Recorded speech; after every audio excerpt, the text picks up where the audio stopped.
Thanks for joining us for Fox 43 News First at 4. I'm Elena Brown. The bipartisan state budget signed this week did not include additional money for public transit in the state, including agencies in South Central Pennsylvania.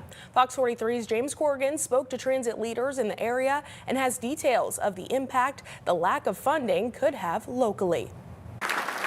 The bipartisan budget signed by Governor Josh Shapiro Wednesday includes key priorities such as education funding and working-class tax relief. Left out of the budget, however, was a key point of contention throughout the year: funding for mass transit. Rural transportation is in crisis, and so many folks depend on that. Rabbittransit Director Farr has been asking the General Assembly for months to fund transit for agencies across the Commonwealth.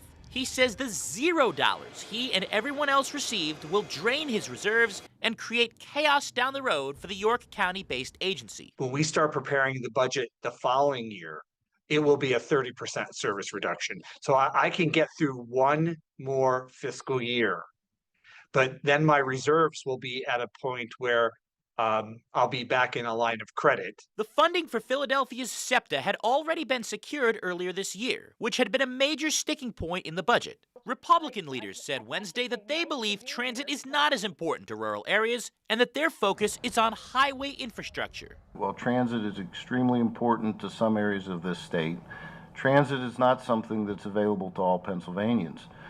Transit in rural Pennsylvania is roads and infrastructure. I can show you folks in Perry County or Montour County or Snyder County who relies daily on public transportation. For Farr, keeping transit afloat for those riders and for all 11 of Rabbitransit's counties will now have to come in next year's budget. The General Assembly may not have dealt with it this year, but I can assure you that we're going to be back at the table next year talking about the same thing. James Corrigan, Fox 43 News.